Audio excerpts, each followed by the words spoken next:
In a small town on a warm summer afternoon, Michael and his daughter Nancy walk down Main Street enjoying rare moments of peace. But as they pass a man on the corner, it's a neglected German shepherd that catches Nancy's eye. A dog with a heartbreaking past sitting beside a man who seems to have given up on life. The dog's sad eyes speak to Nancy's compassionate heart, urging her to take action. Will Michael's initial reluctance give way to a choice that will change their lives forever? Discover the powerful story of love, healing, and second chances. Watch now and see how a single decision can transform everything. It was a warm summer afternoon in the small town of Clearbrook. The sun hung low in the sky, casting a golden glow over the quaint streets and old brick buildings. Michael Miller, a 38-year-old police officer, walked slowly down Main Street with his 9-year-old daughter Nancy. He cherished these rare moments with her away from the pressures of his demanding job. Michael, tall and broad-shouldered, had the appearance of a man who had seen his fair share of life's hardships.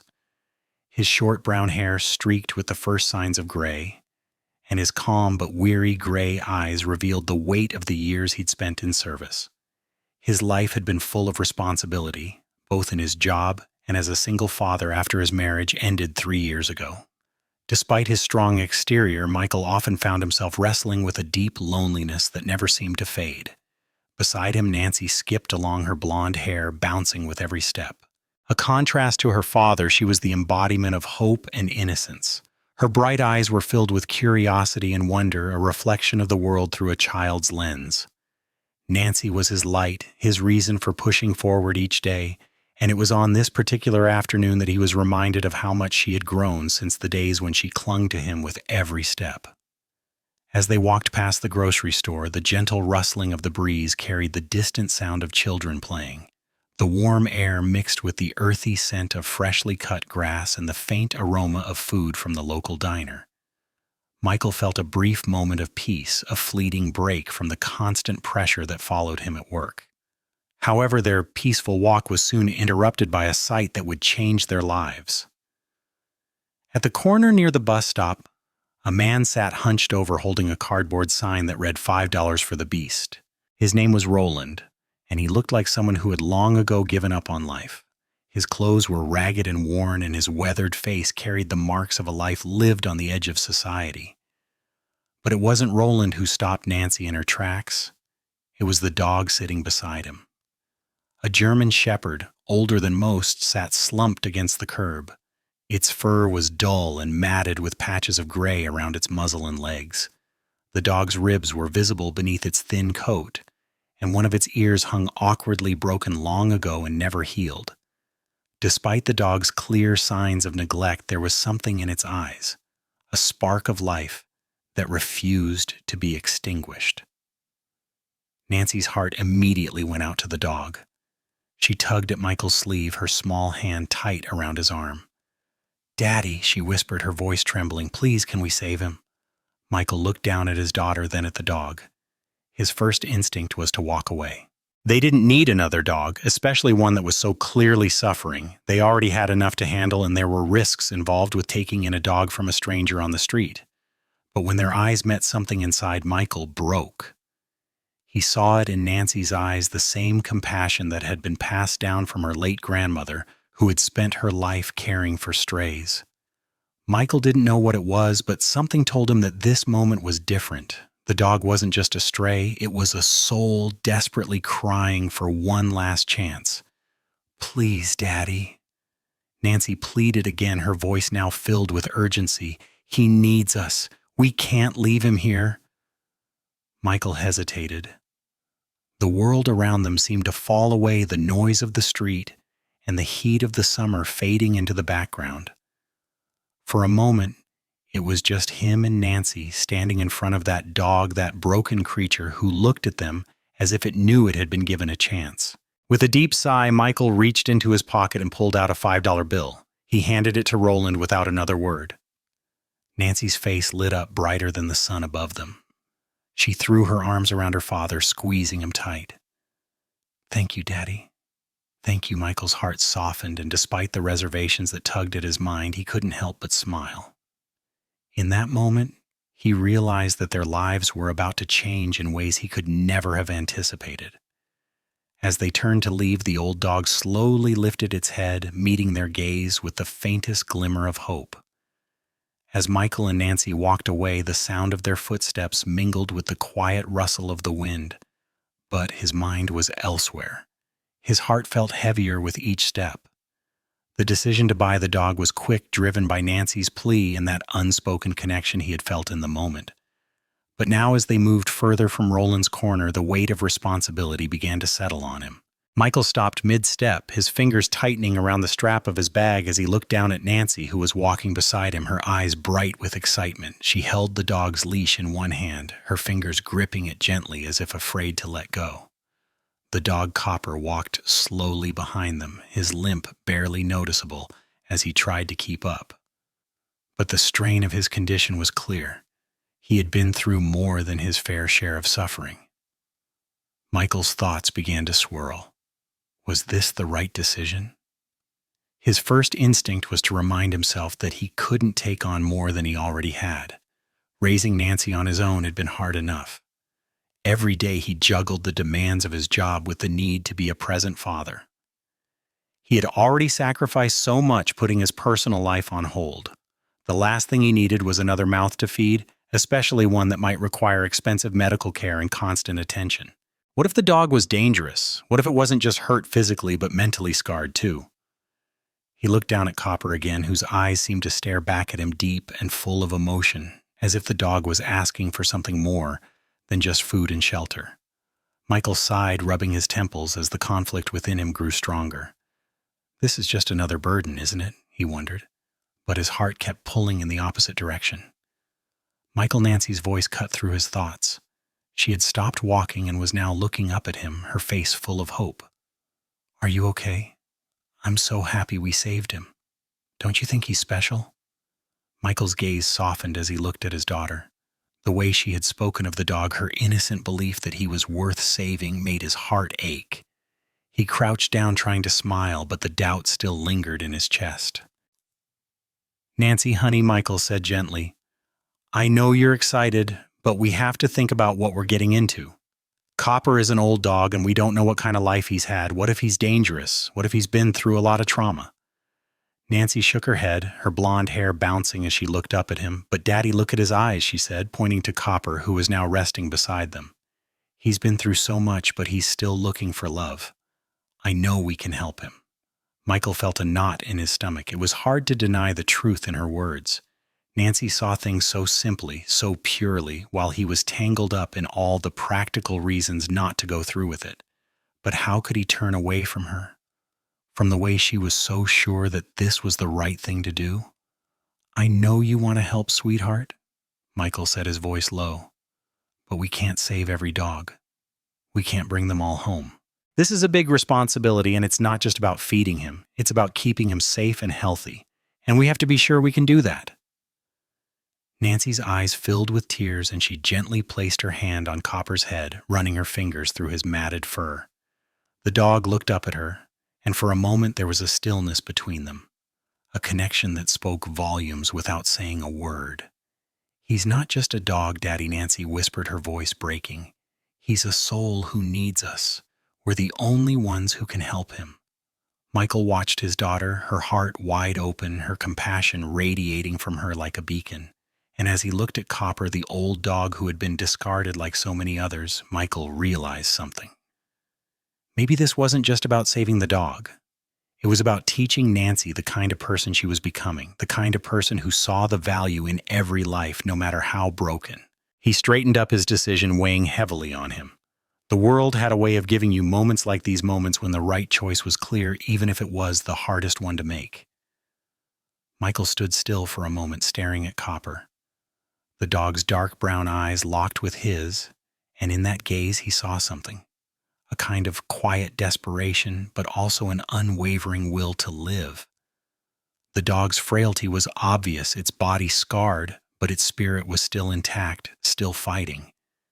And in that instant, Michael felt a pang of something deep inside him, something he had been trying to suppress, the need to protect, to give another soul a chance. His mind raced with doubt. is this the right decision? The practical side of him, the part that had always handled responsibility with caution, warned him that they couldn't afford this. They couldn't take on the burden of another life. But then looking at Nancy, her tear-filled eyes and the way she gently stroked Copper's fur, Michael couldn't bring himself to say no. He glanced back at Roland, who was watching them silently, his expression unreadable. Roland's dirty fingers twitched nervously at the corner of his sign. The man had no attachment to the dog, no hesitation. To Roland, Copper was just another commodity to sell. But to Michael, this was more. It wasn't about the $5 or the dog's scars. It was about the opportunity to make a difference in a life that had been neglected. Nancy's quiet plea echoed in Michael's mind. He's a soul who needs us. With a deep sigh, Michael reached into his back pocket and pulled out his wallet. His fingers trembled as he fished for the crumpled $5 bill. It felt like the simplest yet most difficult thing he had ever done.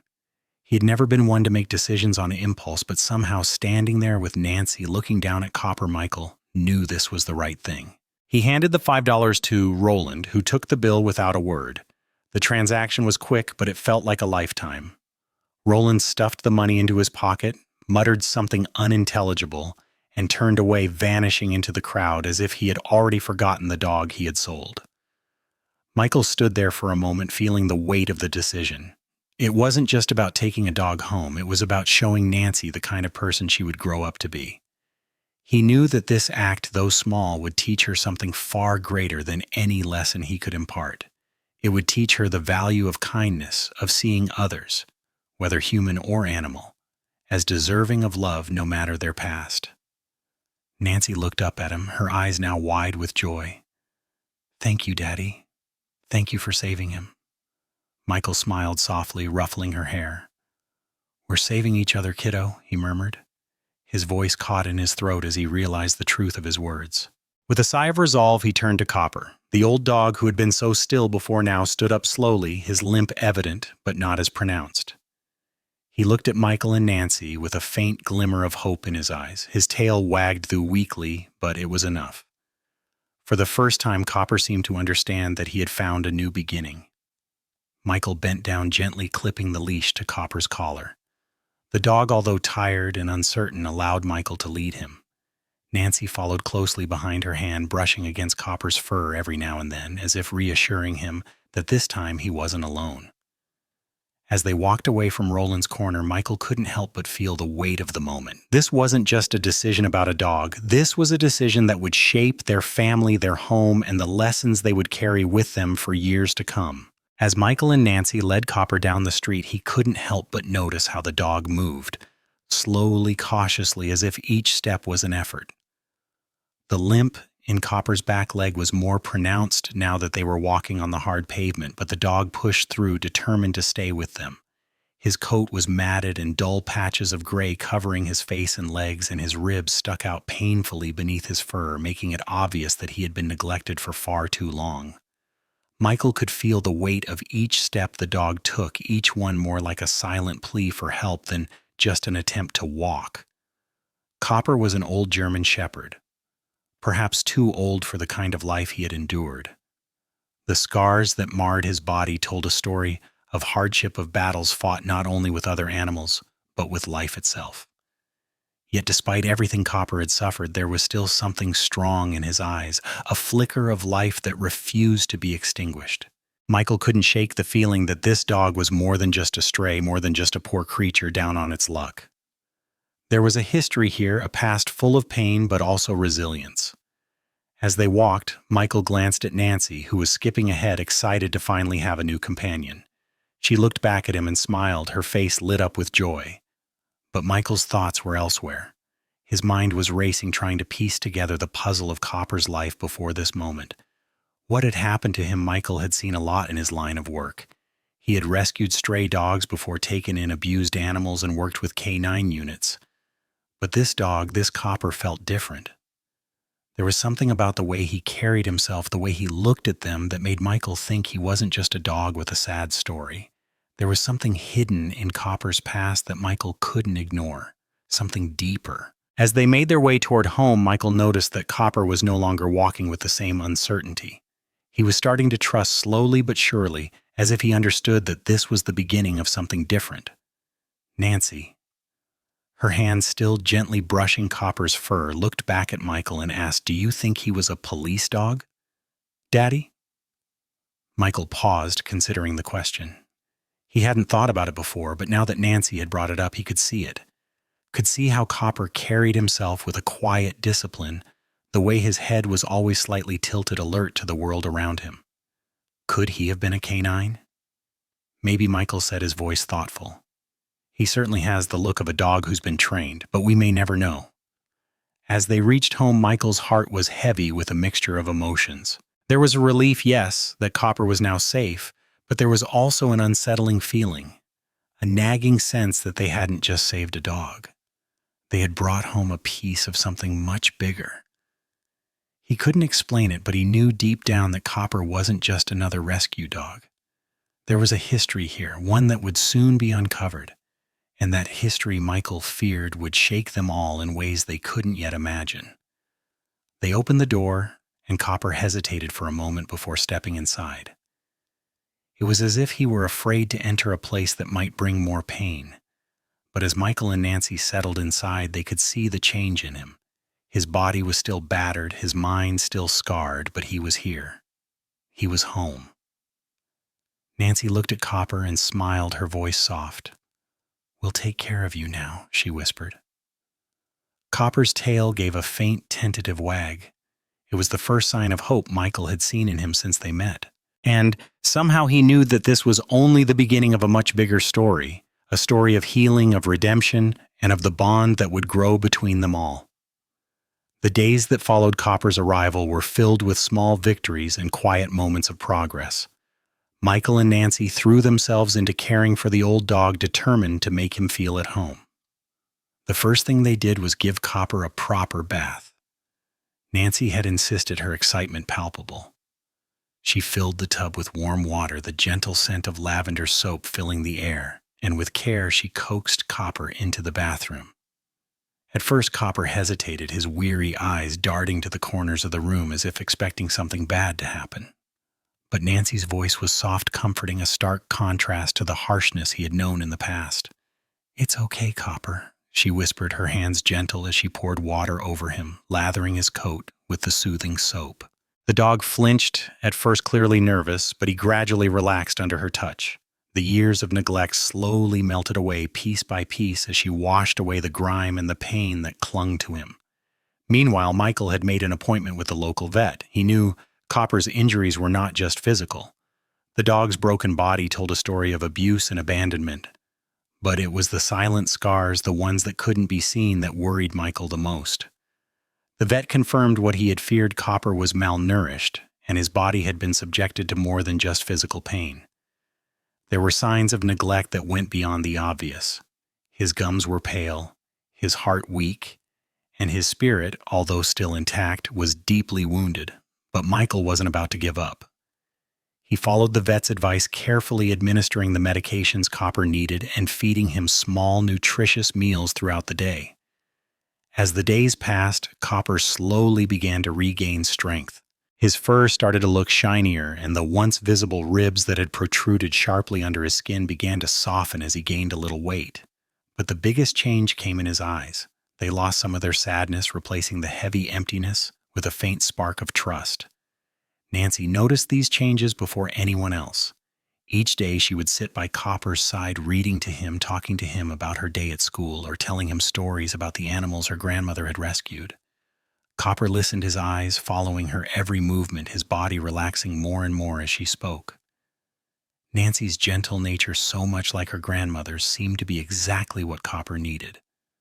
Though Copper was physically improving, the emotional scars still ran deep. There were moments when he would flinch at sudden movements or shy away from loud noises. Sometimes he would cower in a corner, his tail tucked tightly between his legs as if bracing for something worse. Nancy's heart would break in those moments, but Michael, ever the protector, reminded her that it would take time for Copper to feel truly safe again. One evening, as the sun began to set and the golden light spilled across the yard, Nancy sat with Copper on the porch. Michael watched from the window as his daughter gently ran her fingers through Copper's fur. For the first time, Copper rested his head on her lap, his body fully relaxed as if he had finally allowed himself to believe in the safety they had promised him. "I think he's starting to trust us, Daddy," Nancy said softly, looking up at Michael with a proud smile. Michael nodded, his heart swelling with emotion. "I think so too," he replied, his voice thick with gratitude. "It's a good start." But even as the dog began to heal physically, Michael knew there was still much more to come.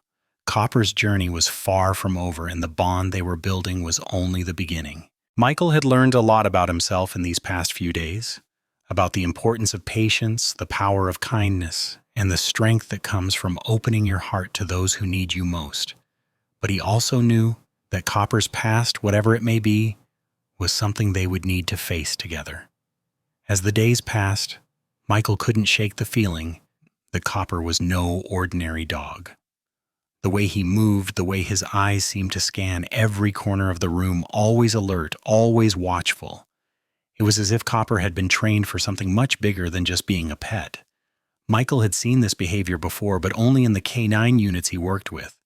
And the more he observed Copper, the more convinced he became that there was a past here, one that had shaped the dog in ways Michael hadn't yet begun to understand. One evening, as Michael sat on the porch with a cup of coffee in hand, his mind wandered back to the scars that marred Copper's body. There were too many to count, faded marks from old wounds, some still fresh, others nearly healed. The one that stood out the most was a deep gash on Copper's neck, jagged and uneven, as if it had been caused by something sharp, perhaps a collar that had been worn too tight for too long. That mark, along with the dog's alert posture and the way he seemed to anticipate Michael's movements, made him wonder, had Copper been a police dog? Had he been part of a K9 unit? The thought gnawed at him. It seemed possible. But what had happened to Copper? Why was he abandoned, left to rot on the streets like so many other unwanted animals?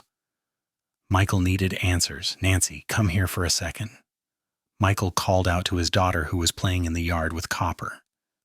Nancy jogged over, a smile on her face as she knelt down next to her father. Copper, ever the protector, moved to her side, his head tilting as he watched Michael with those knowing eyes. "Do you ever wonder about Copper's past?" Michael asked, his voice filled with curiosity. Nancy looked up at her father, her brow furrowing slightly as she thought, "I think about it all the time. I mean, he's so smart, Daddy. Do you think he was a police dog? Or maybe a soldier's dog?" She paused, her voice becoming softer. "Do you think he was a warrior?" Michael chuckled softly at Nancy's choice of words. The image of Copper as a warrior, broken yet unyielding, seemed to fit. He ruffled her hair gently. "I don't know, sweetheart, but I think you might be onto something. There's something special about Copper. I don't think he's just a normal dog. He's been through a lot, and I'm not sure what kind of life he had before us." Nancy's eyes lit up as she clung to the idea of Copper being something more. "I think he's been through some hard stuff, but now he's here with us. Maybe we can help him remember who he used to be, Daddy. Maybe he's like a superhero who's lost his powers." Michael smiled at his daughter's optimism. It was that same optimism that had drawn him to this path in the first place, even when his heart had doubts. But Nancy had a way of seeing the good in things, and her belief in Copper was something that Michael couldn't ignore. "I think you're right, kiddo," he said, his voice warm with pride. "We'll help him remember. We'll help him heal both his body and his heart." Nancy nodded eagerly, her face glowing with determination. She then looked down at Copper, who had seated himself beside them, his head resting on her knee as if he were listening intently. "He's been through so much," she whispered to the dog. "But we're going to help you, Copper. We won't leave you." The dog's eyes softened, and for a moment Michael saw something in them, something akin to recognition. As if Copper understood exactly what Nancy had said, and maybe, just maybe, the dog had found the family he never thought he would have again. But even as Michael and Nancy bonded with Copper, a lingering thought gnawed at Michael's mind. What had happened to Copper in his past? And what secrets did his scars hold? The journey of discovery was just beginning. But Michael knew that there were hidden truths out there buried deep in Copper's history waiting to be uncovered. Michael couldn't shake the feeling that there was something more to Copper's past. The dog's behavior, his scars, and the way he carried himself. All of it spoke to a life that had been much more than just that of a stray. Every time he looked into Copper's eyes, Michael saw something deeper, something older than the physical wounds. It was as if the dog had been through battles, not just against other animals, but something far more traumatic.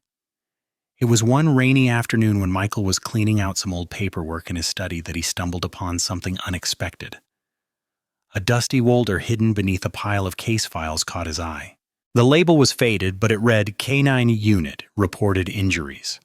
Michael felt a sudden surge of curiosity as he opened the folder, revealing pages of documents filled with details about various canine units, their assignments, and their injuries.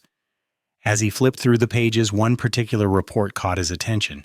Canine Unit Officer Assigned Copper Injured in Duty. Michael's heart skipped a beat. Could this be the same Copper? The report detailed an incident involving a German Shepherd named Copper assigned to a narcotics task force. The dog had been injured in the line of duty during a high-risk operation, and the injuries were severe. The report indicated that Copper had been left with lasting physical and emotional scars from the mission. His handler, a former officer, had filed for his retirement shortly after the incident, but no one had bothered to take responsibility for the dog afterward. According to the report, Copper had been handed off to a shelter, but the records were unclear after that point. Michael leaned back in his chair, the papers in his hands, feeling heavy. This wasn't just any dog. This was a trained canine, a dog that had once worked beside officers risking his life on the job. And now Copper was here with him and Nancy after everything he had endured. He couldn't believe it. The realization hit him like a wave. Copper hadn't just been abandoned because he was old or sick. He had been discarded after serving his country his duty. He was a tool, a hero that was no longer needed, but now he was family. Michael sat there for a moment deep in thought. The discovery was both comforting and heartbreaking. He looked over at Copper, who was resting on the couch, his head resting on his paws. Copper's once proud stance had been replaced by weariness, but there was a flicker of dignity in his eyes, an unspoken understanding that he had been part of something important, something bigger than himself. But as Michael looked deeper into the details of the report, another realization dawned on him. Copper had not just been abandoned by the task force. There was something more to this story, something hidden behind the paperwork and the lack of records. There were gaps in the timeline, unaccounted for moments that suggested something had been covered up. That's when Michael decided that he couldn't just let this go. He needed answers not just for Copper, but for himself. He began making calls to old contacts in the police force, pulling together information about the mission Copper had been involved in. Each conversation led to another dead end, but Michael refused to back down. One evening, as Michael sat in front of his computer staring at the growing list of contacts and information, he received an unexpected call. It was from an old colleague, Detective Jackson, who had worked in the same precinct years ago. "I heard you're looking into Copper." Jackson's voice came through the phone, hesitant but knowing. "There's more to that dog than you know. You need to be careful with this, Michael. Some things are better left uncovered." Michael felt a chill run down his spine. "What do you mean? What happened to Copper?" There was a long pause before Jackson spoke again. "There's a lot of dirty business surrounding that case, Michael. And if you start digging too deep, you might find yourself in the middle of it. Just be careful." The call ended abruptly, leaving Michael with more questions than answers. The words "dirty business" echoed in his mind as he stared at the screen. What had Copper been a part of? And why was it so important for someone to warn him off? Michael knew one thing for sure. He wasn't going to stop until he uncovered the truth. Whatever secrets Copper had been hiding, they would come to light. And whatever it took, Michael was ready to face them. The words "dirty business" echoed in Michael's mind long after his conversation with Detective Jackson ended. The warning was clear. Someone didn't want him to uncover the truth about Copper's past, and that someone was more involved in Copper's story than he had initially thought. The more he reflected on it, the more it became evident that Roland, the man who had sold Copper for a mere $5, wasn't just a poor, misguided soul trying to offload a dog. There was more to Roland than met the eye. Michael couldn't shake the suspicion that Roland wasn't just a seller of animals. He was part of something darker, something deeper. His encounter with Roland was too convenient, too calculated. There was something off about the way he had sold Copper. He hadn't been upset or remorseful. He had barely acknowledged the dog's condition. To Roland, Copper had been a commodity to be discarded. But why had Copper ended up in Roland's hands in such a sad state, and what had he gone through before being sold off on the street corner for pocket change? Michael's gut told him that Roland's actions were part of a larger network, an illegal trade, perhaps one involving dogfighting or worse, a trafficking ring. It all clicked together when Michael remembered the old files from his time in the police force. There had been whispers of animal cruelty cases in Clearbrook, but they had never amounted to much. No one had ever managed to connect the dots. His thoughts turned back to Copper. What if the dog had been trained for something darker, a canine unit's worth, trained to fight or serve a cause only to be discarded when no longer useful? If Copper had been involved in something like this, it would explain his scars, his guarded nature, and his hesitant demeanor. But how deep did the connection go? Michael needed answers, and Roland seemed to hold the key. That evening, Michael went out to the garage, rifling through old boxes of police reports and case files. Among the dust-covered pages, he found what he was looking for, an old case from 2 years ago. It detailed a bust that had been made after an anonymous tip-off about a dog-fighting ring operating just outside of Clearbrook. The case had gone cold, but there were names and addresses listed that Michael recognized. Roland's name wasn't on any of the official documents, but there was a connection to a man named Vince Jargo, a known figure in the underground world of animal abuse. Michael's blood ran cold as he read through the notes. Vince Jargo had ties to a series of animal cruelty incidents across the state, but there had never been enough evidence to bring him to trial. Michael's stomach turned as he thought about how all these events might be linked. Roland had sold Copper. Copper, the ex-K9 dog who had clearly been through hell. Roland could have been the middleman in a larger scheme with Copper as a casualty in the hands of men like Vince Jargo. As Michael connected the dots, anger began to rise in him. He was disgusted by the way animals were treated, discarded, and exploited for sport or profit. But there was something even more infuriating about Roland's involvement. He hadn't just been a part of this cruelty. He had willingly sold Copper, a living being who had given his all for people for the equivalent of pocket change. Michael's fists clenched as he thought of Copper the dog who had been through hell and back. It wasn't just about finding the truth anymore. It was about justice. And Michael knew that justice had to be served not just for Copper, but for every animal that had suffered the same fate. He had to confront Roland and expose him for what he was. The conflict within Michael grew. He wanted to dive straight into this investigation to confront Roland and demand answers, but he knew it wouldn't be easy. Roland was no stranger to the dark underworld he was involved in. Any wrong move could put Nancy and Copper in danger. Michael had to tread carefully. With a deep breath, he picked up the phone and called Detective Jackson again. This time he had a plan. He was going to investigate Roland's ties to the underground animal cruelty network, but he wasn't going to do it alone. Jackson was his only real ally in this. "Jackson?" Michael said firmly when the detective answered. "I need your help. I'm going after Roland and the people behind him. This isn't just a random case. It's connected to something bigger. I'm going to find out who's running this." Michael hung up the phone after speaking with Detective Jackson, his mind racing with the plan ahead. He was no longer just a concerned dog owner. He was stepping into a world of danger, deception, and hidden cruelty. Roland wasn't just a man trying to offload a sick dog. He was part of something much bigger. The underground animal cruelty network had been lurking in Clearbrook for years, and Michael was determined to uncover it no matter the cost. The first step was to dig into Roland's past. Michael knew that Roland wasn't just a random seller. There had to be something more to him. He had grown up in Clearbrook, and in the past had only appeared on the radar of local law enforcement for minor infractions. But Michael knew from his own years on the force that the most dangerous criminals often flew under the radar. They were clever, quiet, and managed to stay out of sight. He pulled out his old police contacts, making calls to colleagues he had worked with over the years. One of them, Officer Paul Mitchell, had worked on a case involving an animal abuse ring that had surfaced briefly a few years back. Michael had vague memories of it, but the case had died without any concrete evidence. Now with Roland in the picture, Michael felt a growing certainty that the same group was responsible. He needed information, and Mitchell was the key. "Mitchell," Michael said when the officer picked up. "It's Michael Miller. You remember that animal cruelty case from a few years ago, the one that went cold?" "Yeah, I remember," Mitchell replied, his voice thick with skepticism. "But we didn't get anywhere, did we?" "No solid leads, just some barking dogs and anonymous tips." "I think we missed something." Michael said, his voice steady.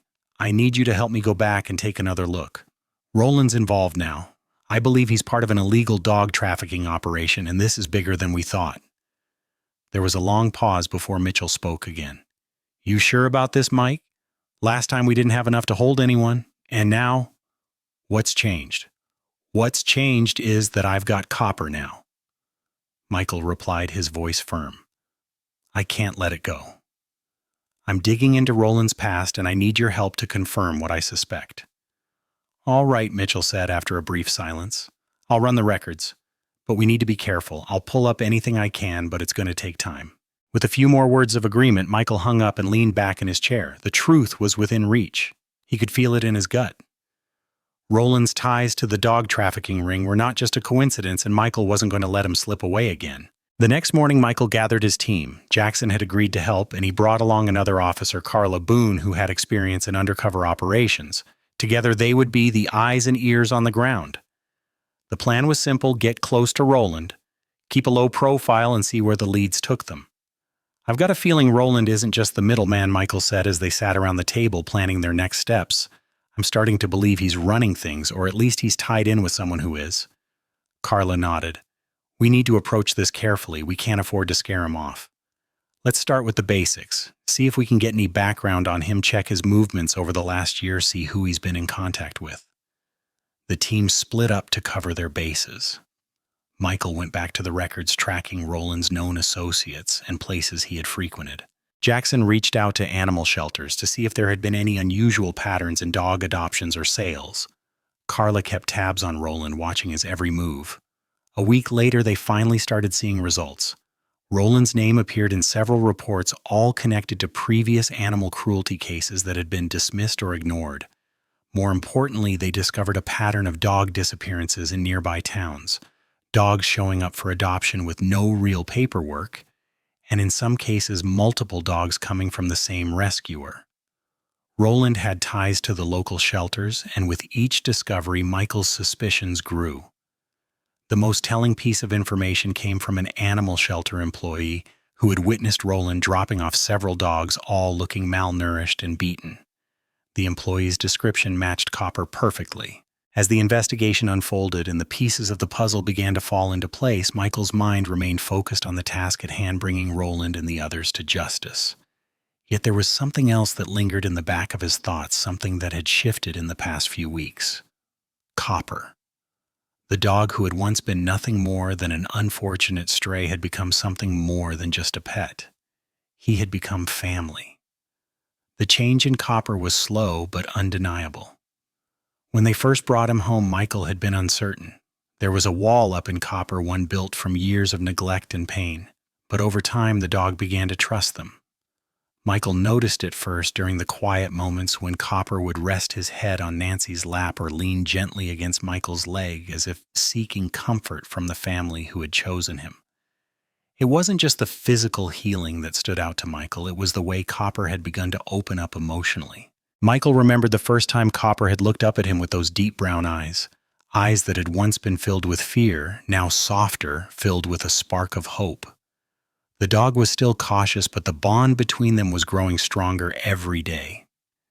Nancy Ever, the animal lover, had an innate ability to connect with Copper. She was patient, kind, and constantly showered him with attention and affection. Michael often found her talking to Copper, telling him about her day or sharing little secrets like she would with a close friend. The way Copper responded to Nancy's voice, the way he would nuzzle her or follow her around the house, showed just how much the dog had begun to trust her. And then there were the small victories. Copper had started playing with a ball in the yard, a simple act that Michael never thought he would see. The first time Copper wagged his tail without hesitation, Michael felt a lump form in his throat. It was the first sign that the dog was no longer living in the shadows of his past. Copper was starting to live again. But the biggest shift had come in Michael's heart. He had never expected a dog to have such an impact on his life. Between his work, the fallout from his past, and raising Nancy alone, Michael had felt disconnected from everything, even from his own emotions. But Copper had a way of breaking down those walls. The dog had a quiet way of demanding love, of offering his loyalty without question, and Michael couldn't help but be moved by it. Copper wasn't just a dog to Michael anymore. He was a reminder that even after the most painful of experiences, there was always room for healing. He had brought a sense of peace to Michael's home, something that had been missing since the divorce, since the weight of the world had seemed to rest squarely on his shoulders. Nancy had always been his anchor, but now with Copper by their side, Michael felt as if they were truly a family again. The days felt lighter. Even in the midst of the investigation, there was a sense of normalcy that Michael hadn't realized he had missed. He had never been the type to let himself feel vulnerable, but Copper had a way of reminding him that vulnerability wasn't a weakness. It was a path to connection, to love, to healing. In the quiet moments when Michael would sit on the porch with Nancy and Copper watching the sun dip below the horizon, he would think about how far they had come. From a street corner to a home full of laughter and warmth. From a broken dog to a loyal companion. And Michael realized that Copper had not only saved him and Nancy, he had shown them what it meant to live fully, to love unconditionally. But even as Copper found his place in their lives, Michael knew that the journey was far from over. There were still answers to find, and the truth about Roland and the underground animal cruelty ring was still out there waiting to be uncovered. It was a warm afternoon, the kind of late spring day when the air was thick with the scent of blooming flowers and fresh grass. Michael and Nancy were outside in the yard, Copper lying peacefully beside them, the dog's once frail body now more relaxed and at ease. The small garden they had planted together seemed to be flourishing just like Copper. Life had found a rhythm, a quiet, comforting routine. Nancy was on the other side of the yard playing with a ball she had tossed across the grass. She was laughing, her blonde hair flying behind her as she ran to chase after it. Michael watched her with a smile, but his attention never strayed too far from Copper. The old dog, though slower and more careful with his movements, was always close by, as if instinctively guarding Nancy even in her innocent play. Suddenly the quiet was shattered by the harsh, aggressive barking of a dog from the neighbor's yard. Michael's head snapped toward the sound. It wasn't just barking. It was the kind of growl that raised the hairs on the back of his neck. The neighbor's large dog, Rufus, had escaped from his yard and was charging at Nancy, eyes narrowed in hostility. The massive dog was much younger and stronger than Copper, its teeth bared, and its growls filled with a primal warning. Michael stood up instantly, his heart racing, ready to shout at the dog to stop, but it was too late. Before he could even move, Copper was on his feet, his old legs creaking as he pushed himself forward with surprising speed. "Copper, no," Michael shouted, but the dog had already made up his mind. Copper's years of training, his deep-rooted instinct to protect, kicked in. Despite the stiffness in his limbs and the visible wear from years of abuse, Copper moved to stand between Nancy and Rufus. Nancy froze for a moment, her eyes wide in shock, but then she understood. Copper had moved in front of her, his posture protective, as if he was silently telling her to stay back. Rufus, now just a few feet away, barked loudly, his eyes fixed on Nancy, his massive frame tense and ready to attack. For a moment it seemed like the world stood still. Michael's heart pounded in his chest as he watched the standoff. Rufus lunged forward, his muscles coiling to strike, but Copper wasn't backing down. With a low growl that reverberated through the yard, Copper stepped forward, his eyes locked onto the intruder with a level of determination Michael had never seen in him before. Copper might have been older, slower, and scarred, but in that moment, he was the fiercest protector Michael had ever known. With a growl of his own, Copper launched himself at Rufus, meeting the larger dog head-on. The two dogs collided in a flurry of fur and snarls, Copper's body trembling with the effort, but his resolve unshakable. "Copper," Nancy cried, her voice filled with fear. But Copper was in the thick of it now, his jaws snapping, his body a shield between Nancy and the threatening dog. Michael ran forward, his heart in his throat, but as he reached them, Copper managed to push Rufus back, his powerful instincts guiding him. Rufus hesitated for a moment, confused by Copper's tenacity, and that was when Michael took control. With one swift movement, he grabbed Rufus by the collar, pulling him away from Copper and Nancy. Rufus, now out of breath and confused, stopped growling and backed away, retreating back to his yard, still growling but no longer a threat. Michael held on to Rufus for a moment longer, making sure he couldn't turn back around. Once the dog was safely back in the yard, Michael turned to Copper, who was panting heavily, his fur matted with sweat, but his stance still firm. Nancy rushed to Copper's side, her eyes wide with worry. She knelt beside him, her small hands brushing his fur gently. "Copper, you're okay, right?" she whispered, her voice trembling. Copper looked at her, his tired eyes softening as he licked her hand, the faintest sign of reassurance. Michael stood there, his heart still racing, a mixture of gratitude and awe filling him. "Good boy, Copper," he said quietly, his voice thick with emotion. Copper's tail gave a weak wag, and he rested his head on Nancy's lap. In that moment, Michael realized just how much Copper had become a part of their family. Not just as a dog, but as a protector, a guardian, and a friend. He had given them more than just companionship. He had given them his loyalty, his courage, and his love. The afternoon sun was beginning to dip behind the hills when Michael's phone rang. He picked it up, his eyes still on Copper, who was resting beside Nancy, finally recovering from the confrontation with Rufus. The phone call, however, snapped him back to reality. "Michael." "It's Jackson," the voice on the other end said, his tone serious. "We've got something." Michael's pulse quickened. "What's going on?" "We've received new information on the animal trafficking case. A tip came in about a warehouse outside Clearbrook. It's an old facility, part of the industrial zone. We've found some ties to the dog smuggling ring we've been tracking." Michael's stomach tightened. The thought of the case becoming more dangerous, more real, was unsettling. He had expected that the investigation would eventually lead him to a place like this, but hearing it confirmed in such a blunt way made the stakes feel much higher. "Is it connected to Roland?" Michael asked, his voice tight. "Everything points in that direction," Jackson replied. "Roland's name keeps popping up in connection to shipments, adoptions, and even the abandoned dogs in nearby shelters. There's a pattern here, and it's all leading back to that warehouse." Michael's mind raced. The warehouse was on the outskirts of town, near the area they had already investigated. It was a place Michael knew well, one that had been abandoned for years, but now it seemed it was the center of something much darker. Michael looked at Copper, who was now resting with his head on Nancy's lap. The dog's body was still frail, but his protective instinct had been evident in the way he had defended Nancy. Michael's gut told him that Copper wasn't just a passive participant in their lives. The dog had a past, one that was entwined with the very darkness they were now uncovering. "I'm going," Michael said firmly. "This is bigger than I thought. Roland isn't just a pawn in this. I think he's deeply involved. I'm going to take Copper with me. If there's one thing I know, it's that Copper has a past in this world. He'll recognize things I might miss." Jackson hesitated for a moment. "Are you sure about this, Michael?" "It's dangerous. You're already dealing with a criminal network that doesn't mess around." Michael stood up, looking out the window toward the setting sun, his mind made up. "I don't have a choice. I'm not letting this go, not now. Copper deserves to know the truth about his past, and we need to put an end to this. It's time to confront it head on."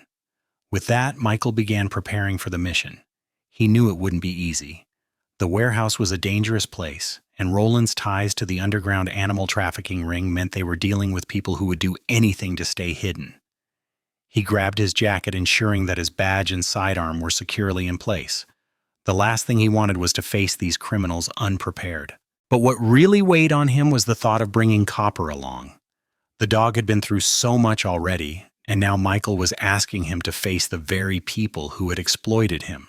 But Copper wasn't just any dog. He had been a soldier before, and in his own way, Michael knew the dog was ready to fight alongside him. Nancy, sensing her father's resolve, looked up at him, concern in her eyes. "Are you going to be okay, Daddy?" Michael crouched down to her level, his hand on her shoulder. "I'll be fine. and Copper will be right there with me. We'll make sure everything's all right." As he finished his preparations, he looked at Copper one last time. The dog stood up, his body still aching but his eyes sharp and determined.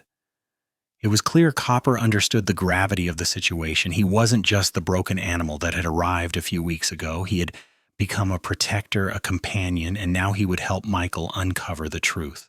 The night was cold and silent as Michael and Copper made their way toward the old warehouse on the outskirts of Clearbrook.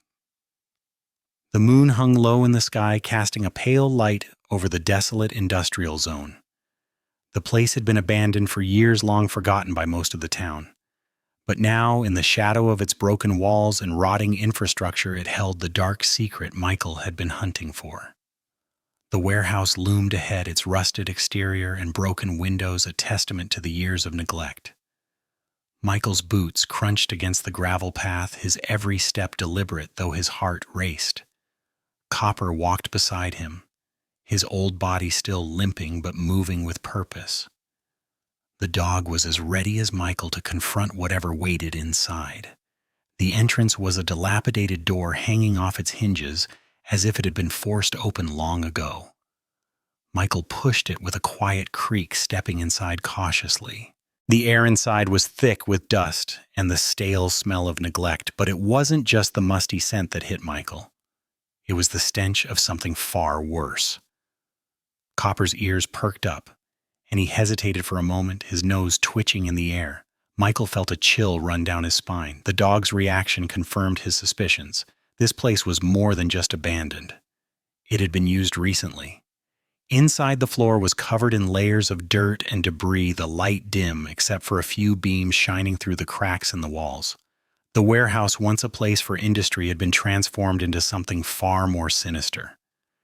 As Michael and Copper moved deeper into the cavernous space, the sounds of their footsteps were the only noise that filled the air. But it wasn't the silence that made Michael uneasy, it was the feeling that something was watching them. They passed rows of old rusted machinery and crates, but then Michael saw it. Dozens of cages stacked in the far corner, some overturned, others still standing, but empty. His heart sank as he stepped closer, Copper's low growl echoing softly in the cold space. As Michael peered inside the nearest cage, his stomach turned. There were remnants of what had once been a living animal. Fur, old bloodstains, and a broken collar. Copper whimpered, stepping back from the cages. Michael's hand tightened around his flashlight as he moved closer, trying to make sense of the scene in front of him. As he moved deeper into the warehouse, he found more cages, more signs of abuse. Each one was empty or filled with animals too weak to move, their eyes dull and lifeless, their bodies skeletal. But it wasn't just the cages that struck Michael. It was the unmistakable signs of cruelty. A few cages had pieces of torn blankets inside, soaked in blood. The floor was littered with old food bowls, half empty and scattered with the remnants of meals that had been tossed aside. The walls were marked with scratches, as if the animals had tried to claw their way out of their prison, desperate for freedom that never came. Michael felt his blood boil as he surveyed the gruesome scene. This wasn't just a case of neglect. It was deliberate abuse. These animals had been kept here to suffer their lives spent in pain and isolation. The very thought of it made Michael's chest tighten with anger and disbelief, but then in the far corner he spotted something that made his breath catch. One last cage, a large one, tucked away behind some old crates. Michael's heart pounded in his chest as he approached Copper at his side, now more alert than ever. He knew somehow that this was the moment. This was where the answers lay. He stepped closer and shone his flashlight through the bars. Inside, a dog lay on the floor, its body battered and broken. Its fur was matted and its eyes were barely open. It looked up at Michael with a weak but desperate gaze. Michael's heart sank as he recognized the dog's features. It was Copper's brother. Michael's heart raced as he stared at the dog inside the cage. Copper's brother, the poor creature who had endured the same horrors. The recognition was immediate, and it hit him like a punch to the gut. The dog's eyes were dim with pain, but there was still a flicker of life within them. Michael's gut twisted as he realized the depth of cruelty that had been inflicted on these animals. Dogs that had once been trained to serve, now reduced to nothing more than pawns in a black market for animal cruelty. But the discovery didn't give him time to grieve. There was no room for hesitation now. He needed to act. He turned to Copper, whose body was tense beside him, the dog's instinct to protect them both now on full display. Copper's tail was stiff, his ears alert, and his eyes focused on the sound of footsteps echoing in the warehouse. Michael's senses heightened. He knew they weren't alone anymore. "Stay close, Copper." Michael whispered, the urgency in his voice clear. Before Michael could fully react, the sound of heavy footsteps echoed through the warehouse. Figures emerged from the shadows. 3 men, tall and imposing, each wearing worn-out jackets and dark gloves. Their presence reeked of danger, and Michael immediately recognized one of them. Vince Jargo, the man who had been mentioned in the records and who had been tied to the animal smuggling ring. He was the mastermind behind this operation, his steely eyes locked onto Michael as he stepped forward with a malicious grin. "You're far from home, officer," Vince sneered, his voice thick with arrogance. "I should have known you'd come sniffing around, but it's too late now." Michael's hand tightened on the flashlight, ready to use it as a weapon if needed. Copper growled lowly at Vince's approach, his body ready to spring into action. Michael took a slow, calculated step forward, his gaze never leaving Vince's. "You've been exploiting these animals for far too long," Michael said, his voice firm but tinged with fury. "It ends tonight." Vince's smile widened. "You think you can stop us? You're just one man, and a dog that's past its prime." His gaze shifted toward Copper, mocking. "But don't worry, we've got plans for the both of you." Without warning, one of Vince's men lunged forward, swinging a crowbar at Michael. He ducked just in time, barely avoiding the heavy metal as it whooshed past him. Copper reacted instantly, leaping toward the attacker, his teeth snapping dangerously. Michael pushed the man aside and drew his sidearm, ready to protect both himself and Copper. "Get back, Copper!" Michael shouted, but the dog was relentless, keeping the attacker at bay. The air thickened with tension as the confrontation escalated. Vince's laughter filled the space. "You can't stop this, officer. We're too far into this to back out now." The 2 remaining men moved toward Michael, trying to corner him.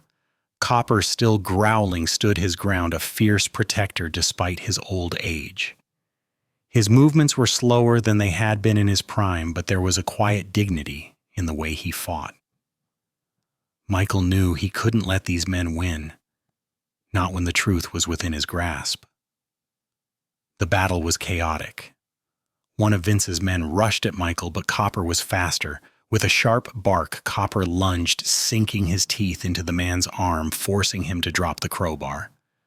Michael took advantage of the distraction, knocking the man to the ground with a quick move. But there was still Vince standing with a sickening smile as he watched the struggle unfold. Michael's hand shook slightly as he held his gun steady, but he wasn't sure what the next move would be. This was no longer just a fight to save Copper.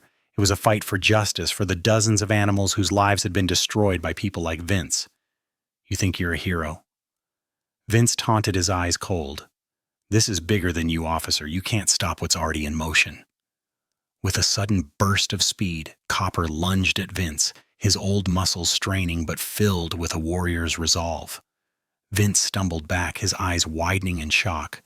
But before he could recover, Michael grabbed him by the collar, pushing him against the wall. "I think I just did," Michael said, his voice low and final. As Vince groaned in protest, Michael's eyes flicked to the room behind him where the cages lined the walls, proof of the crime they had just uncovered.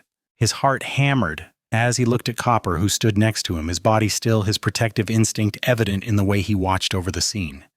But Michael wasn't done yet. The battle had been won for now, but the war was far from over. The noise in the warehouse was deafening.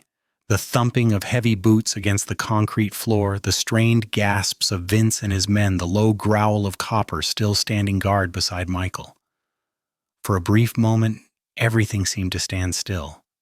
The adrenaline surged through Michael's body, the weight of what he had just done sinking in, but there was something deeper now, a feeling that was impossible to ignore. Vince, still pinned against the wall, let out a groan of frustration. His eyes glared at Michael with venom. "You think this is over, huh?" You're just one man with a dog. This ring, it's bigger than you'll ever understand." But Michael wasn't listening. His eyes weren't on Vince anymore. They were on Copper. The old German shepherd, though exhausted and scarred from years of neglect and pain, still stood there unmoving like a sentry who had sworn an oath to protect. Michael could see it in Copper's eyes. There was no hesitation, no doubt. Just loyalty. A loyalty that ran deeper than anything he had ever known. The moment stretched the stillness before the storm. And then it came. Without warning, one of Vince's men, the one who had been lying on the floor after Copper had incapacitated him, lunged toward Michael, a knife glinting in his hand. It happened so fast Michael barely had time to react. But Copper did. With a fierce bark, Copper charged his aging body, moving with surprising speed. The man didn't see it coming. Copper's teeth sank into the man's wrist, forcing him to drop the knife with a scream of pain. The man staggered back, and Copper pushed him to the ground with his massive weight, pinning him down until Michael could kick the knife away. Michael stood there, his breath coming in sharp bursts, as Copper backed off, standing tall and alert, once again watching the man carefully as he groaned on the floor. Michael's heart pounded in his chest. He looked at Copper, his dog, his protector. This wasn't just loyalty, this was sacrifice.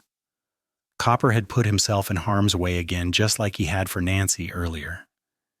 He had sacrificed his own safety to protect Michael.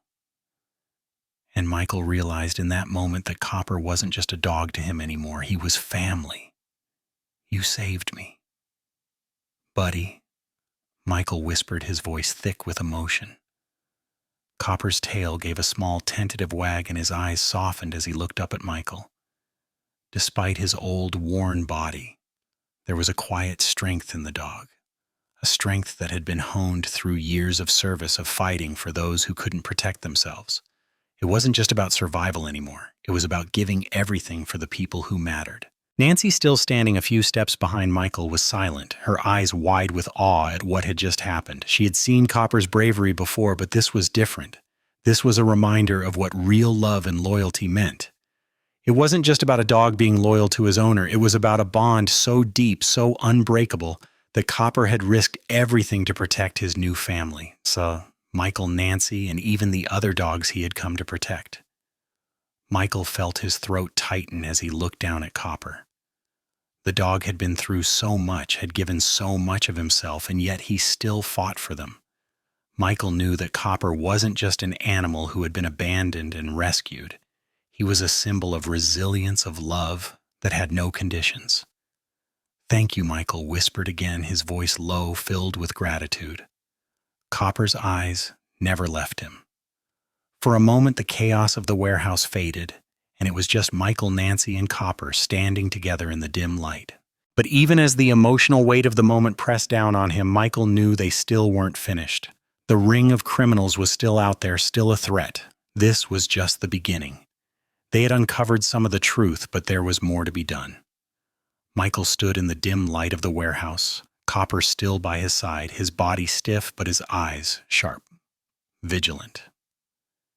The adrenaline from the confrontation with Vince and his men was slowly starting to wear off, but the reality of what they had uncovered was still fresh in his mind. The warehouse, once a place of business and industry, had now become a symbol of something much darker. It was where animals had suffered, where lives had been destroyed, but it was also where the fight for justice had begun. With a deep breath, Michael pulled out his phone and dialed the number for the local police department. "This is Officer Michael Miller. I need immediate backup at the warehouse on South Path. We've uncovered a large-scale animal trafficking operation. There are multiple dogs in critical condition, and we've made arrests. Bring everything you've got." His voice was steady, but his mind was already racing ahead. There was so much more to be done. The warehouse, though filled with evidence, was only a piece of the puzzle. He couldn't allow these criminals to slip away again. He had to make sure that Roland Vince and everyone involved in the illegal trafficking network were brought to justice. While waiting for the backup to arrive, Michael and Copper began to gather what they could. Michael took photos of the cages, the food and water bowls scattered around, and the worn-down bodies of the dogs that had been kept in such horrific conditions. The evidence was overwhelming. This wasn't just a single case of neglect. This was an entire criminal operation. Michael had the proof he needed to take them down. In the background, Nancy had been silently watching. She had always been sensitive to animals, but seeing the cruelty firsthand had shaken her to her core. Copper, sensing her distress, moved closer, his gentle presence a comfort. Michael turned to her, offering a reassuring smile. "Don't worry, Nancy," he said softly. "We'll make sure this never happens again." Nancy nodded, her eyes determined. She looked down at Copper, who was now resting beside her, his tired body curled protectively at her feet. She whispered to him, "You're our hero, Copper. You saved us." Just as Michael finished speaking, the sound of sirens approached and the flashing lights from the police cars illuminated the warehouse's broken windows. Backup had arrived. Michael met with the officers, briefing them on the situation, and together they began to secure the area. The police quickly moved in, arresting the remaining members of the animal trafficking ring. Vince was taken into custody, his face contorted with rage, but there was no escape now. Roland was apprehended as well, his previous bravado gone. As the officers worked to collect evidence and question the criminals, Michael's thoughts turned to the dogs. The cages were unlocked one by one. Each dog was carefully pulled out and examined, though some were too weak to stand on their own. Michael's heart broke as he saw how many of them had been injured. Some had scars. Others had visible signs of neglect and mistreatment, but despite everything they had been through, the dogs were alive. They had made it through their ordeal, and now they were finally free. And then Michael saw Copper again. The old dog was standing beside him, his head held high, his eyes filled with pride. He had done it. He had saved them all, and he had helped bring an end to the cruelty that had plagued Clearbrook. The last of the dogs was led out of the warehouse, and Michael couldn't help but feel a surge of gratitude toward Copper. The dog had been through hell and had kept going. And now, because of Copper's bravery, the world had just become a little bit better. As the last of the criminals were loaded into police vehicles, Michael stood there with Nancy and Copper looking at the dogs that had been saved. The police would take care of the rest, getting the dogs the medical care they needed, ensuring the criminals would face their due justice. But for now, Michael felt a rare sense of peace. "Thank you, Copper." Michael whispered, his voice thick with emotion. Copper's tail gave a gentle wag as if to say, "This was my duty. I've done what I was meant to do." The sound of the police vehicles fading into the distance was the only sign that the night was finally winding down. Michael stood with his arms crossed, watching as the officers led the last of the criminals, Roland and his accomplices, into separate squad cars. The weight of the day's events was beginning to settle, and Michael allowed himself a moment to breathe, to process everything that had happened. It had been a long road to this point, but now, with the criminals apprehended and the dogs finally freed, there was a sense of relief, an overwhelming feeling of justice being served. Yet, as Michael turned to look at Roland, his stomach churned. The man was handcuffed. His face twisted in anger, but there was no hiding the shame in his eyes. Roland had played a part in the suffering of countless animals, including Copper, and now he would answer for it. Michael's heart ached as he thought about what Copper had endured. The dog, once a part of a K9 unit, had been abandoned and used as a tool in a cruel system, only to be sold off when he was no longer useful. The scars on Copper's body were more than just physical. They were a reminder of the darkness in the world, a world that had nearly consumed him. But Copper had survived, had fought to find a new family, and had proven that even the most broken souls could heal. As Michael watched Roland and the others being led away, the anger that had fueled his pursuit of justice began to ebb. Roland's cold gaze met Michael's, and for a moment Michael thought he saw a flicker of recognition in the man's eyes, something almost like fear or perhaps guilt. But the moment passed quickly, and Roland was shoved into the back of the squad car. Michael wasn't sure if he felt satisfaction or something else, something more complex. After everything Roland had done, after the lives he had destroyed, Michael couldn't quite find peace in watching him be carted off. It wasn't over yet. Not for Michael, not for Copper. Nancy stood beside him, her eyes soft with understanding. She had seen everything, had witnessed the final act of their struggle for justice. Her small hand found Michael's, and he squeezed it gently. She didn't say a word. She didn't need to. Her quiet presence was a comfort, just as Copper's head resting against her side was a sign that their family had truly found healing. Daddy, Nancy said, after a long silence, her voice thoughtful, "Do you think they'll ever really understand what they did?" Michael looked down at her, seeing the innocence in her eyes, the same innocence that had led her to protect Copper from the moment they met him. "I don't know, sweetheart. Some people might never understand. But what matters is that we did what we could. We saved those dogs. We gave them a chance." Nancy nodded, looking over at Copper, who was now resting peacefully by their side, his tired eyes watching them with a quiet, unwavering trust. For the first time in a long while, Michael felt that everything might be okay, that they were on the right path. The finality of the situation set in, and Michael allowed himself to breathe again. The tension that had held him so tightly for weeks was slowly releasing. The battle wasn't over. The work of finding homes for the rescued dogs, ensuring the criminals faced justice, and making sure this never happened again. But for now, they had won. And it felt good. As Michael and Nancy walked away from the warehouse, Copper following quietly at their side, he allowed himself to feel something he hadn't in a long time: peace. It wasn't the kind of peace that came with easy victories, but the kind that came after a fight well fought, a fight for what was right. The days after the raid on the warehouse felt different, calmer somehow. The weight of the investigation, the tension from facing off with criminals, and the uncertainty of the journey ahead had all seemed to dissipate, replaced by something more stable, more secure. Michael couldn't help but notice how life at home had shifted subtly but undeniably. It wasn't just that the house had more laughter or that the space felt fuller, it was that they had found something deeper, something lasting. Copper had become more than just a dog to them. He had become a part of the fabric of their family, weaving his way into their lives with the same quiet strength he had always carried within him. The dog's loyalty had been undeniable from the start, but it was now clear that Copper wasn't just protecting them out of duty. He had chosen them just as they had chosen him. Nancy had spent every day since the raid caring for Copper, showering him with affection and making sure he felt safe. It was almost as if they had a mutual understanding now. Copper, once a broken animal, now rested peacefully at their feet, his body still weary but no longer frail. His fur had started to shine again, and the light in his eyes had returned, though there were still moments when his past haunted him. But Nancy, with her gentle heart, was always there to reassure him. She would talk to him about her day, read stories to him, and share her dreams with him, comforting him just as much as he comforted her.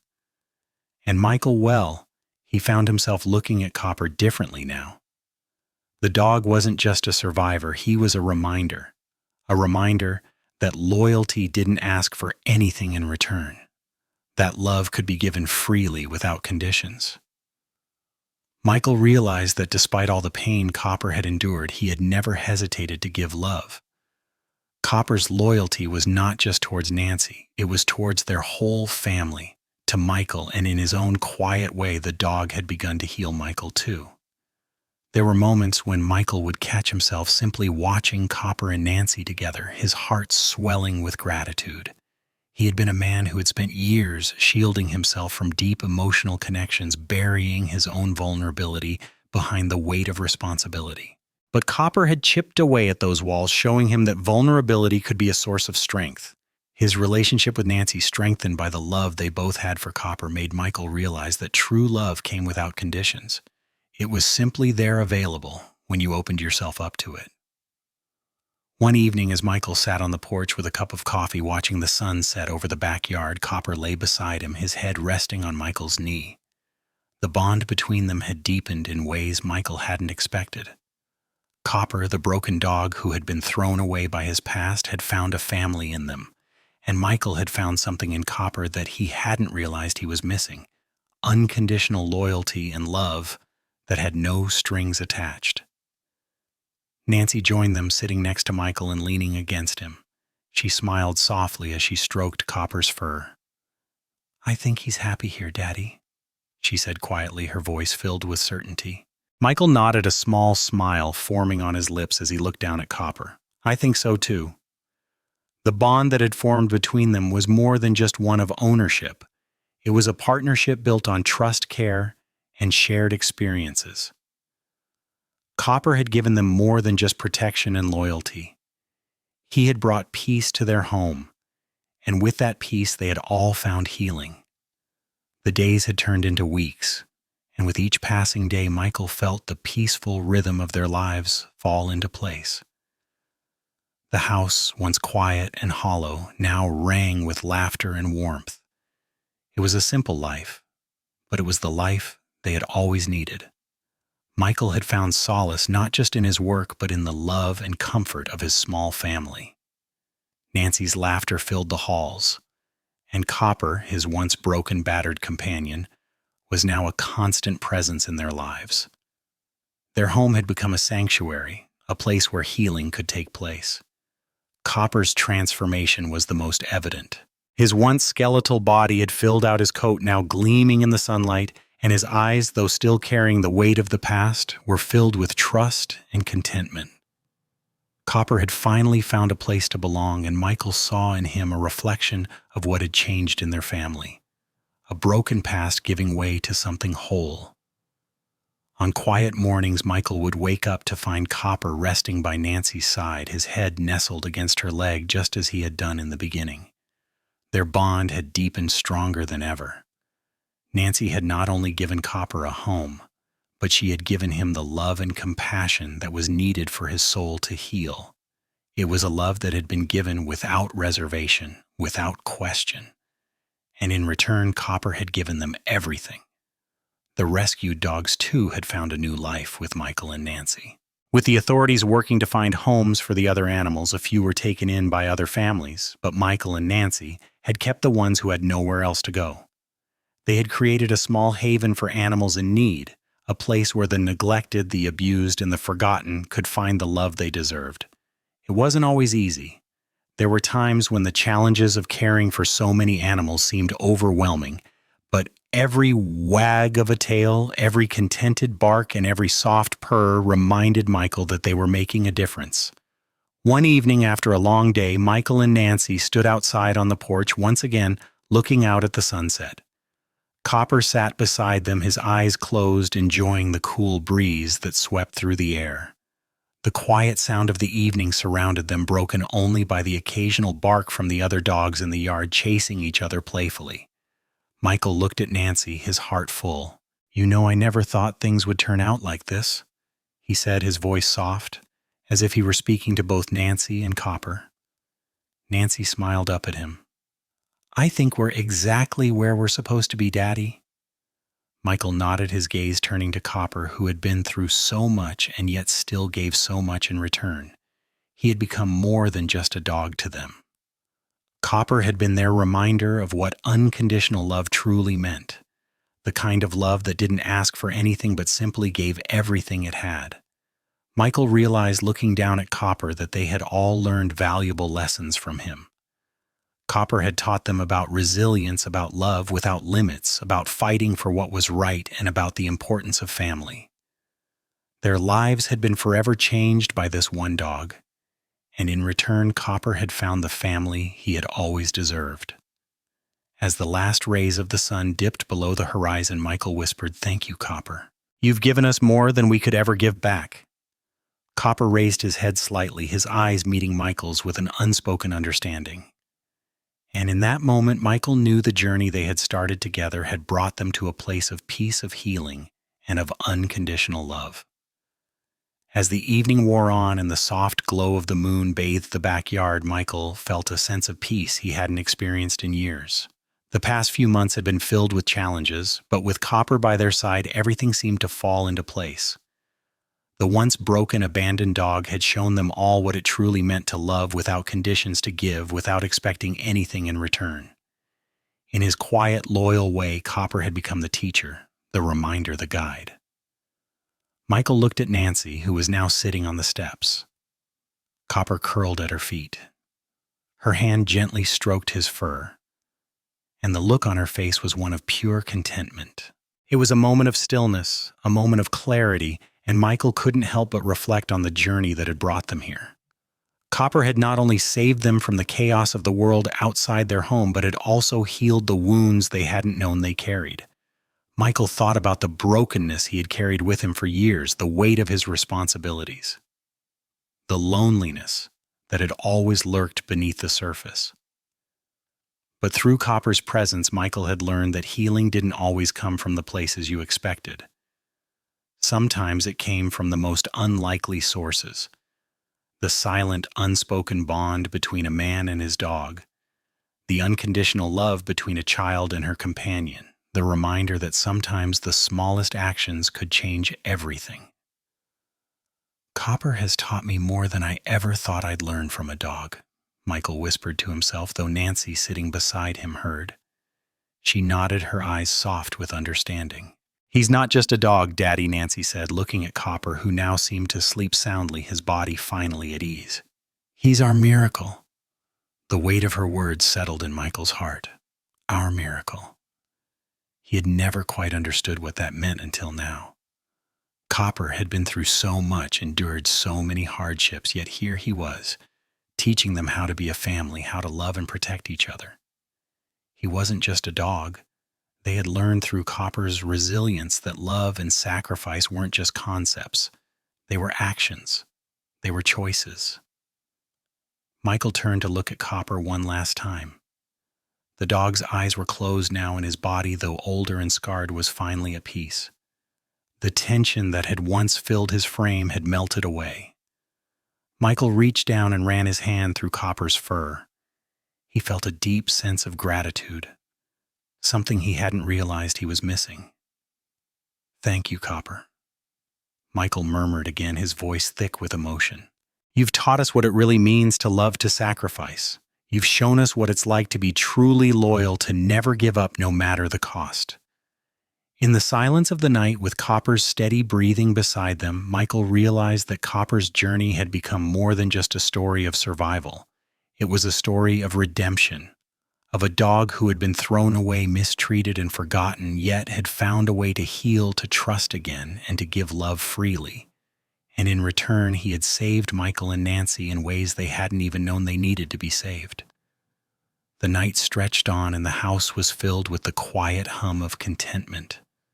The story of Copper was no longer just a story of rescue.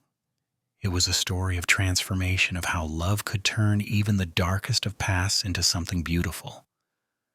As Michael sat back and looked out at the peaceful scene before him, he felt a sense of hope settle in his chest. There was still much to be done in the world, so much darkness, so much pain, but in the simple, quiet moments they now shared with Copper, he had found something worth fighting for. And maybe, just maybe, this was the kind of love the world needed more of, the kind of love that was unwavering, unyielding, and unconditional. It wasn't about waiting for the miraculous. It was about recognizing it when it happened, in the quiet moments, in the simple acts of care and loyalty. The miracle was here in the form of an old, scarred dog who had shown them the power of redemption, of trust, and of family. In the end, Copper's story is a powerful reminder of the unconditional love and loyalty that animals, particularly German Shepherds, offer to those who open their hearts to them. Through Copper's resilience and courage, we are reminded that even in the face of adversity, love can heal wounds that seem impossible to mend. His journey from abandonment to redemption teaches us that no matter the scars, physical or emotional, every soul deserves a second chance. German Shepherds, known for their intelligence, loyalty, and courage, embody these values in every action, whether in service or in companionship. Copper, despite his painful past, became a symbol of strength, showing that love can overcome even the darkest of histories. The bond between a family and their dog goes beyond simply providing care. It's about understanding compassion and the willingness to sacrifice for those who depend on us. Through Copper, Michael and Nancy learned the profound lessons of resilience, protection, and the healing power of love. As we look to the future, let Copper's story inspire us to cherish and protect the animals in our lives, to provide them with the love and care they deserve, and to embrace the unconditional loyalty they offer. In a world that often feels divided, animals like copper remind us of the simple but powerful truths that bind us all together: love, kindness, and the importance of family.